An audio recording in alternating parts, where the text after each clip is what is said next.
Assalamualaikum warahmatullahi wabarakatuh dan salam sejahtera kepada semua pelajar.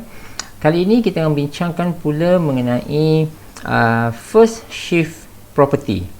First shift property bagi Laplace inverse. Sebelum ni kita dah belajar mengenai linear property kan. Linear property sebelum ni kita belajar kalau dia linear property kita boleh pecahkan kepada dua bahagian, betul tak? So jadi kita belajar benda baru kali ini iaitu first shift property. Nama pun dia first shift kan. Jadi maksud dia ada some sort of pergerakan. So jadi secara umum dia bentuk dia adalah macam ni lah.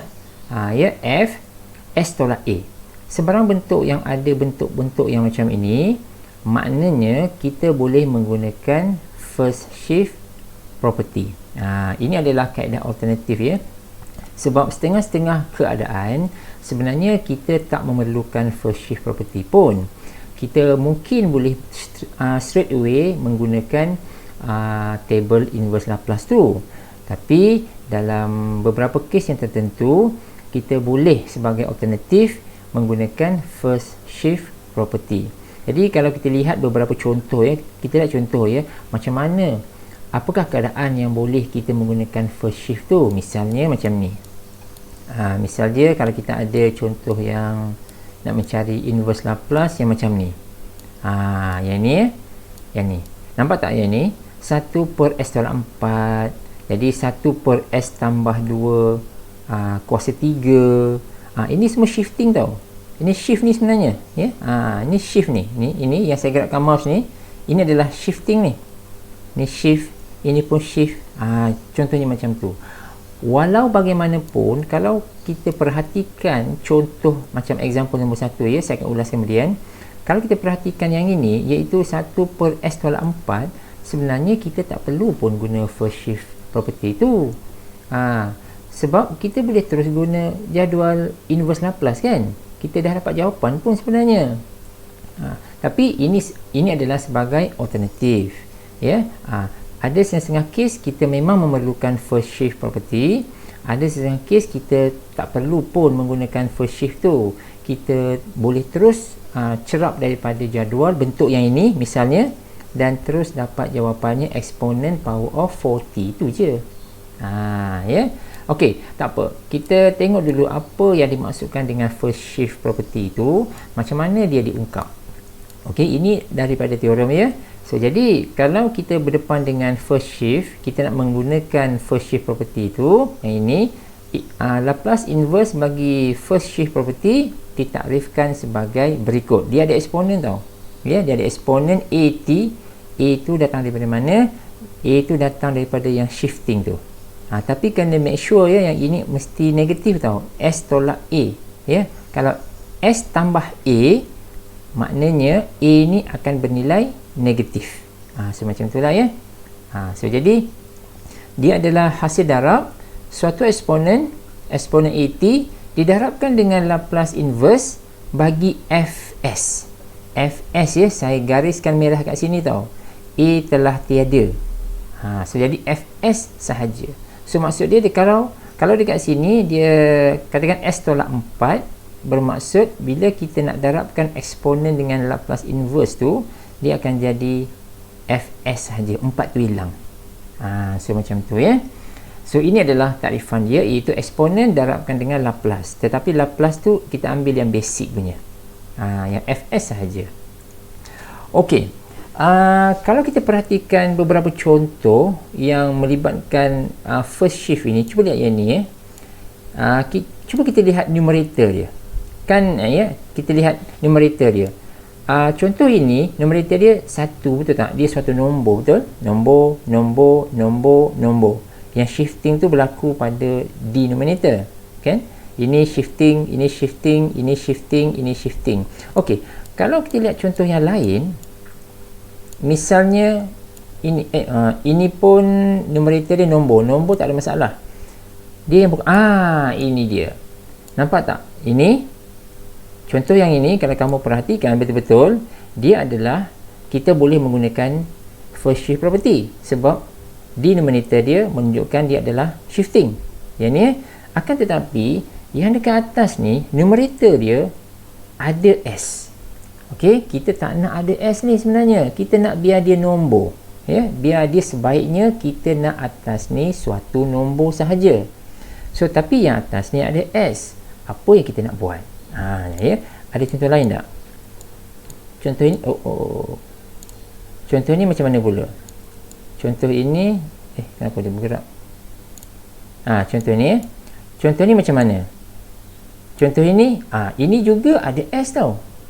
Jadi kalau kita tengok example ini dia merupakan shifting, nampak tak? S tambah 3 kan? Dia shifting, tapi numerator dia ada S. Kita tak nak macam tu. Kita nak supaya dia tak ada S. Contoh yang seterusnya pun sama juga, nampak? Dalam banyak case, kita dapat kena pasti dia adalah shifting. Unfortunately, numerator dia bukan suatu nombor, bukan hanya suatu nombor, dia ada S. So, apa yang kita nak buat? Yang ini ada tak? Yang ini tak ada. Yang ini okey. Yang ini okey. Okey. Jadi, dalam case yang jika numeratornya ada S, kita kena buat something dulu. Okey, kita kena buat something dulu. Apa yang kita buat? Saya dah take note dekat sini. For rational function which numerator has the term S, it must be replaced by S tolak A tambah A. Ni semua-semua ni kena tambahkan pada numerator tu. So, yang saya garis hitam ni, S tolak A ni, dia accordance to the denominator. Dia bergantung kepada denominator lah. Contohnya kalau denominator tu S tolak 4 contohnya kan, maka kita kena buat S tolak 4 tambah 4. Dia bergantung kepada yang pembawah tu, yang bawah tu lah. So yang ni so maknanya kita kena, ya, kalau dia punya atas tu, kalau numerator tu consist of S term ni, maka kita kena replacekan yang S tu menjadi S tolak A tambah A, di mana take note dekat sini ini adalah bergantung kepada denominator. Okey, contohnya kat sini lah. Ini contoh mudah ya. Saya saja nak tunjuk sahaja contoh mudah, tak ada jawapan, kembangannya sahaja. Nampak tak ini? Contoh ini kan. Contoh ini kita dapat kena pasti dia adalah suatu dia mempunyai ciri-ciri first shift ya, shifting kat sini tapi dia punya numerator tu bukan nombor, dia adalah S. Apa yang perlu kita buat? Kita kena buat S tolak A tambah A. Nampak tak? Saya replacekan dia. So, jadi saya ambil S tolak A ni, ini S tolak A ni accordingly berdasarkan kepada numerator yang diberi, yang ni. Oleh sebab yang bawah ni adalah S tolak A juga kan, ini S tolak A juga. So, saya copy and paste saja. Copy and paste S tolak A tambah A. Nak neutralkan balik kena tambah A lah. So macam tu. Okey. So jadi dari sini apabila saya telah gantikan dengan S tolak A tambah A ni, maka proses seterusnya yang ini saya akan pakai linear properties. Ingat lagi tak linear properties? Iaitu kita pecahkan dua kan? Operasi plus minus kan? Jadi dekat sini saya akan ubah suai sedikit sebab dia punya numerator tu bukannya nombor. Jadi saya kena buat yang ini. Next step adalah kita akan apply linear properties. Saya akan pecahkan dua lah. Satu bahagian dan dua bahagian, dan seterusnya kita kena selesaikan lah. Ini contoh je. Contoh macam mana, what is our next step to solve this problem. Boleh? Okey, kita pergi kepada beberapa contoh kat sini, baru kita pergi. Ini adalah contoh-contoh yang merupakan yang membolehkan first shift kita guna. Ingat ya, saya tengok balik, first shift tu adalah hasil darab eksponen dengan inverse Laplace. Ya, eksponen dengan inverse Laplace. Dan jangan lupa inverse Laplace tu dia hanya yang original tu sahaja, yang Fs sahaja. Yang tolak ke tambah tu kita tak nak ambil. Jadi maka dekat sini yang ini pun saya tak teruskan jawapan so maknanya kembangan dia adalah ya, ini kita lihat dia sebagai first shift theorem. Kalau first shift theorem dia ada eksponen darab dengan Laplace inverse kan. So inilah eksponen dia, eksponen 4t, faham 4T ni, 4 ni kita datang daripada yang inilah. Dan memang ini adalah negatif kan, so maka dia adalah positif kat sini. So jadi seperti yang kamu lihat kat sini, eksponen darabkan dengan Laplace 1 per S. Ini adalah 1 per S tolak 4. Jadi kita ambil yang original punya, yang tak ada shifting, kita dapat 1 per S. Jadi based on table Laplace inverse, kita carilah jawapan apakah Laplace inverse bagi 1 per S. Normally jawapannya bukan normally, jawapannya adalah 1, ya, 1. Cek jadual tu. Ini this part adalah 1. Jadi jawapan akhirnya untuk contoh yang pertama ini adalah eksponen 40 times 1. So equal to eksponen 40 sahaja. Jadi contoh kedua kamu boleh lihatlah, ya. Contoh kedua, saya melihat dia sebagai first shift theorem. First shift disebabkan oleh ini, dan belah atas ni memang dah nombor, suatu nombor, so saya tak perlu buat apa-apa. Terus saya menggunakan definition, iaitu eksponen darab Laplace inverse. So eksponen ini jangan lupa dia punya A tu adalah negatif 2. Saya dah tulis kat sini dah pun, ya. Sebab kat sini tambah kan, kat tambah dia sepatutnya tolak. So jadi kita ada eksponen negatif 2t dan darabkan dengan Laplace inverse yang tidak ada shifting. Yang tak ada shifting. So dia tinggal S kuasa 1 per S kuasa 3 je lah. So sama case lah dengan yang bawah ni, yang nombor 3 ni, ya. So kamu boleh lihat itu cara dia. Ini adalah saya menggunakan first shift theorem. Ok, next example saja saya tunjukkan. Saya mengambil contoh yang mula-mula yang ni, ini ambil contoh yang nombor 1 ni. Ini yang saya katakan tadi tu. Kadang-kadang kita tak perlu pun menggunakan first shift theorem, tapi kadang-kadang kita pun tak tahu kan. Kita ada pelajar dia melihat dia sebagai first shift, ada pelajar dia tidak melihat dia sebagai first shift. Jadi dia bergantung. Ok, case yang pertama, kalau kita straight away using the formula, not formula, yang menggunakan table Laplace tu, table inverse Laplace. Jadi table itu memang ada bentuk yang ini. Ok, table itu memang ada bentuk yang ini. Jadi straight away kita boleh dapat jawapan eksponen power of 4t pun boleh juga. Tapi kalau kita melihat dia sebagai first shift pun boleh juga. Jawapan dia sama kan? Jawapan dia sama je sebenarnya. Cuma kita ada eksponen kat sini. Ya, kita ada eksponen kat sini. Eksponen darabkan dengan Laplace inverse. Okay guys?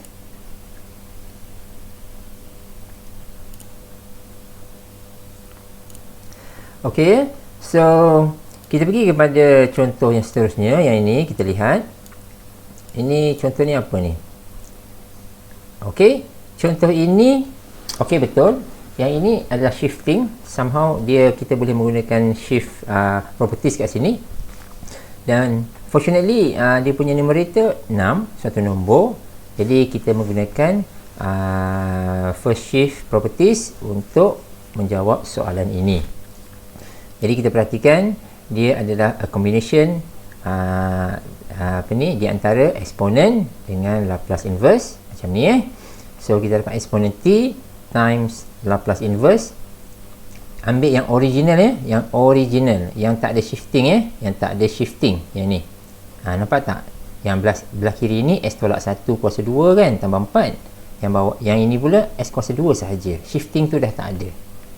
Jadi maknanya daripada sini kita kena dengan menggunakan table, kita cuba dapatkan inverse yang kawan ni. Tapi malangnya kalau kita perhatikan betul-betul, untuk yang ini kita tak dapat bentuk yang setara dalam jadual inverse.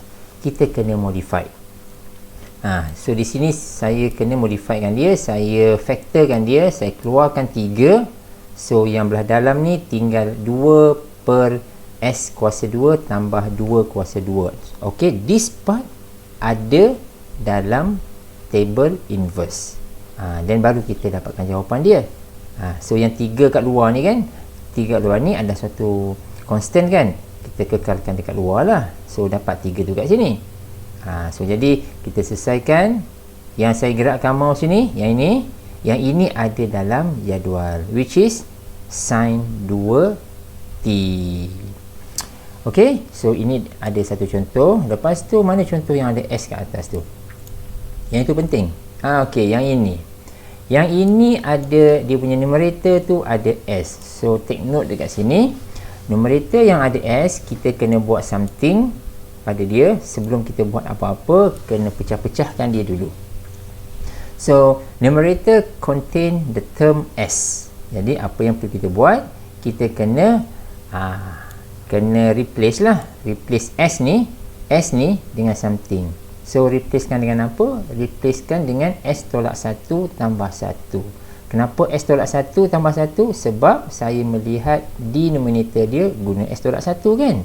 Jadi saya pun buatlah yang atas ni S tolak 1 juga, tapi kena tambah 1 balik lah. So macam ni. So selesai daripada step ini, kita dah darab kat sini. Yang sini ni kita dah simplify kan kat sini. Saya darab masuk, So saya darab 3 ni ke sini, saya darab 3 ni dekat sini. So saya dapat dua ungkapan macam ni So from here kita akan guna linear properties. Pecahkan kepada dua bahagian. Ini adalah linear properties This step, daripada sini ke bawah ini kita menggunakan linear property. Kita pecahkan dua. Dan apabila kita dah pecahkan dua bahagian, kita boleh potong-potong mana-mana yang patut.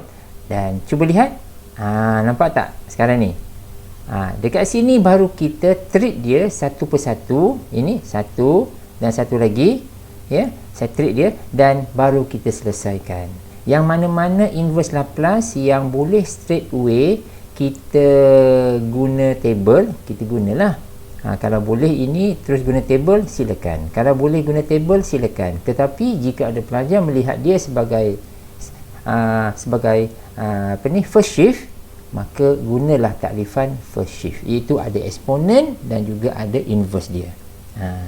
So dalam contoh ini saya tunjukkan penggunaan first shift tu. Yang ni first shift Jadi yang mula-mula ni saya guna first shift, saya dapat eksponen T darabkan dengan inverse yang tanpa first shift, yang original, yang ni.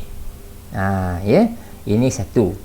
And of course lah this part yang saya gerakkan mouse ni, this part ini kita cuba dapatkan daripada table inverse. Kalau tak dapat terus, kita kena ubah suai.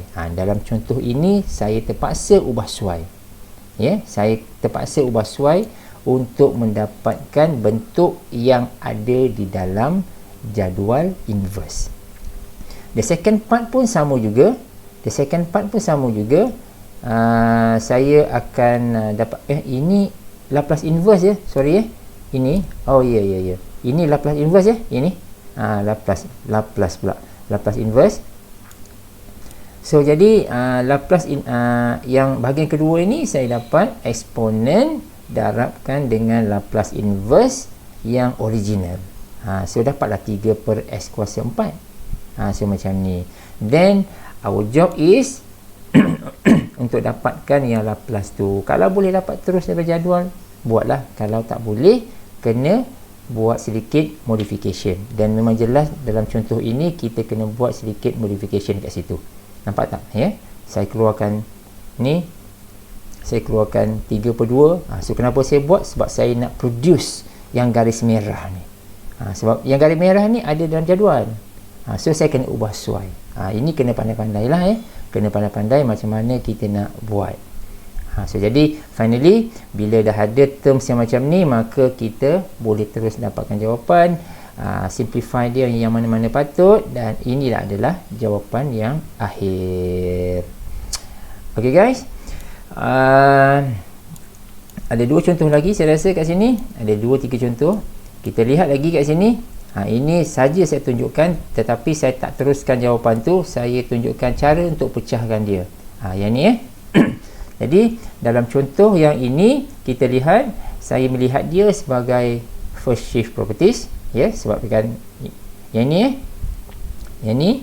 Jadi tapi malangnya saya ada S dekat atas tu. So jangan pecahkan dulu, jangan pecahkan menggunakan linear properties. Itu tak betul. Kita kena mula-mula kena settlekan dulu. Kalau kita guna first shift, kena ensure yang belah atas ini adalah suatu nombor, tapi kat atas ni dia bukan satu nombor, dia ada S kat situ. Jadi kena replacekan dengan something. Nampak tak saya replacekan dengan apa? Yang warna merah ni saya replacekan dengan S tambah 3 tolak 3 kan. Kenapa saya nak buat macam ni? Dia kena bergantung kepada denominator. Denominator ni kan guna S tambah 3, maka saya pun guna S tambah 3. Tapi kena tolak 3 balik lah kat situ. So macam tu.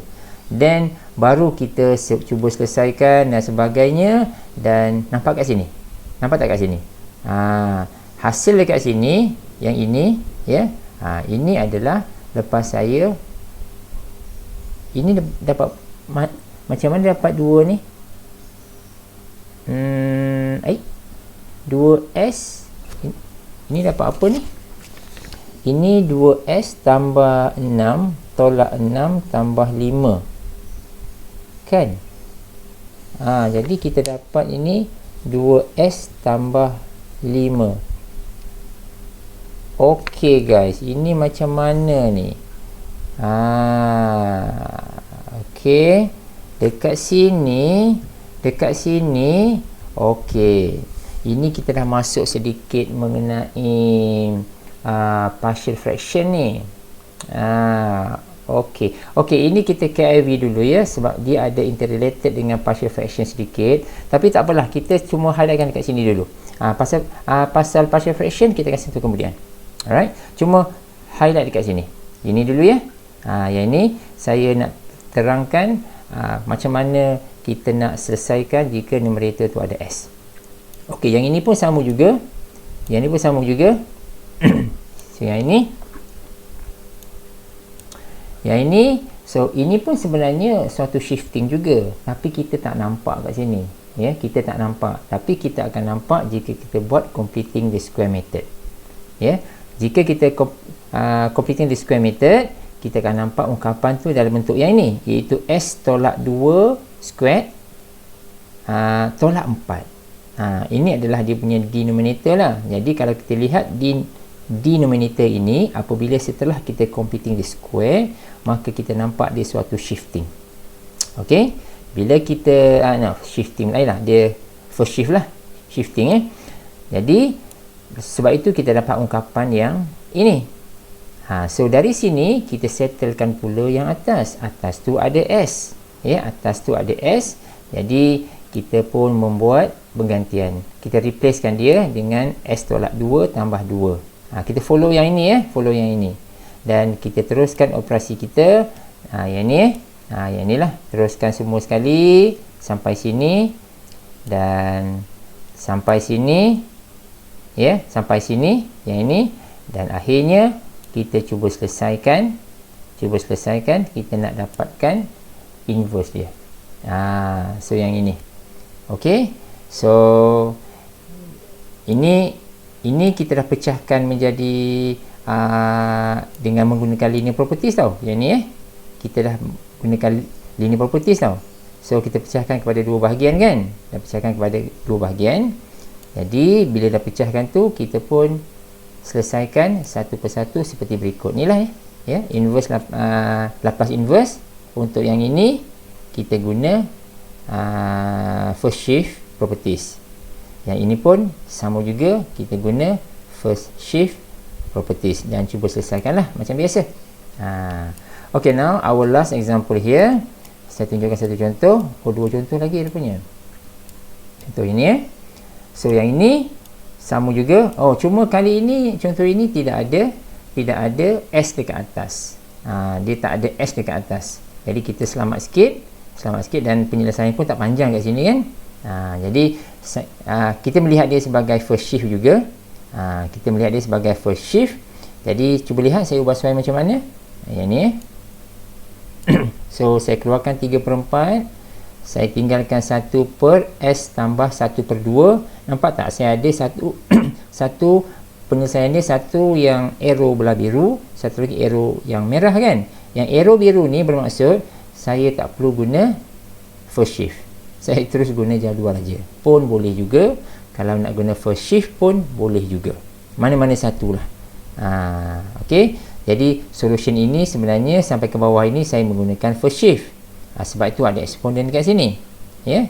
Jadi ini adalah cara dia untuk dengan menggunakan kaedah first shift. Tapi kalau tak nak, boleh guna terus saja. From here ya, dari sini dah boleh guna table terus. Nampak jawapan sama je sebenarnya. Okay, now our last example here adalah contoh yang tak ada juga, yang tak ada S juga. Yang tak ada S juga. Jadi lihat dekat sini apa yang saya buat terlebih dahulu. Saya buat macam ni, saya keluarkan 13/8. Lepas tu saya dapat yang ini, ya. Nak mencari inverse Laplace bagi 1/S tambah 1/2 kuasa 2.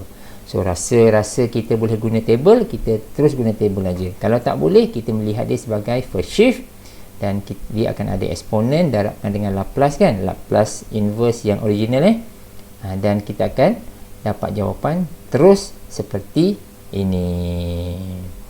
Okay guys, so saya stop dulu sampai sini. Hope you enjoy the video mengenai first shift ini. Kita akan sambung dalam video yang akan datang. Thanks for watching.